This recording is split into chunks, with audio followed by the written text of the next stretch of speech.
വിശുദ്ധ പൗലോസ്ലീഹ തിമോഥെയോസിന് എഴുതിയ ഒന്നാം ലേഖനം 6-ാം അധ്യായം 6 മുതൽ 12 വരെയുള്ള വാക്യങ്ങൾ. ഉള്ളതുകൊണ്ട് തൃപ്തിപ്പെടുന്നവന് ദൈവഭക്തി വലിയൊരു നേട്ടമാണ്. കാരണം നാം ഈ ലോകത്തിലേക്ക് ഒന്നും കൊണ്ടുവന്നില്ല, ഇവിടെ നിന്ന് ഒന്നും കൊണ്ടുപോകാനും നമുക്ക് സാധിക്കുകയില്ല. ഭക്ഷണവും വസ്ത്രവും ഉണ്ടെങ്കിൽ അതുകൊണ്ട് നമുക്ക് തൃപ്തിപ്പെടാം. ധനവാന്മാരാകണമെന്ന് ആഗ്രഹിക്കുന്നവർ പ്രലോഭനത്തിലും കെണിയിലും മനുഷ്യനെ അധപതത്തിലേക്കും നാശത്തിലേക്കും തള്ളിയിടുന്ന നിരവധി വ്യാമോഹങ്ങളിലും നിബന്ധിക്കുന്നു. എന്തെന്നാൽ ധനമോഹമാണ് എല്ലാ തിന്മകളുടെയും അടിസ്ഥാന കാരണം.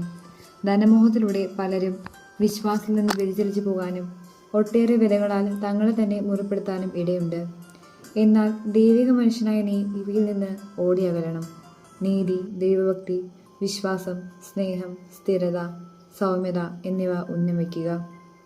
വിശ്വാസത്തിൻ്റെ നല്ല പോരാട്ടം നടത്തുകയും നിത്യജീവനെ മുറുകെ പിടിക്കുകയും ചെയ്യുക.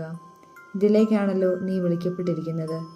അനേകം സാക്ഷികളുടെ മുൻപാകെ നീ ഇത് ദൃഢമായി ഏറ്റുപറഞ്ഞിട്ടുള്ളതാണല്ലോ. നമ്മുടെ കർത്താവായ മിശിഹായ്ക്ക് സ്തുതി. വിശുദ്ധ മത്തായിയുടെ സുവിശേഷം 2-ാം അധ്യായം 1 മുതൽ 12 വരെയുള്ള വാക്യം. ഹെരോദേസ് രാജാവിൻ്റെ കാലത്ത് യൂദയായിലെ ബെത്ലഹേമിൽ യേശു ജനിച്ചപ്പോൾ പൗരസ്ത്യ ദേശത്തു നിന്ന് ജ്ഞാനികൾ ജെറുസലേമിലെത്തി. അവർ അന്വേഷിച്ചു, എവിടെയാണ് യൂദന്മാരുടെ രാജാവായി ജനിച്ചവൻ? ഞങ്ങൾ കിഴക്ക് അവൻ്റെ നക്ഷത്രം കണ്ട് അവനെ ആരാധിക്കാൻ വന്നിരിക്കുകയാണ്. ഇത് കേട്ട് ഹെരോദേസ് രാജാവ് അസ്വസ്ഥനായി, അവനോടൊപ്പം ജെറുസലേം മുഴുവനും.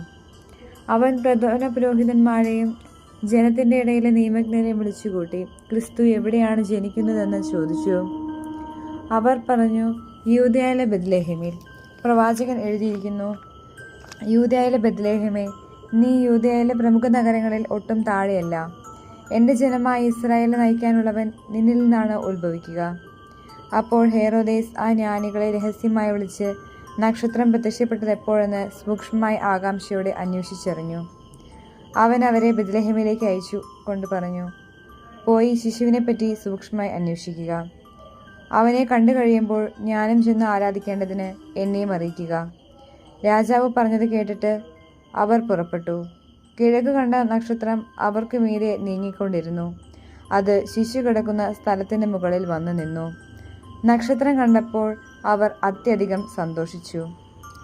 അവർ ഭവനത്തിൽ പ്രവേശിച്ച് ശിശുവിനെ അമ്മയായ മറിയത്തോടു കൂടി കാണുകയും അവനെ കുമ്പിട്ട് ആരാധിക്കുകയും ചെയ്തു.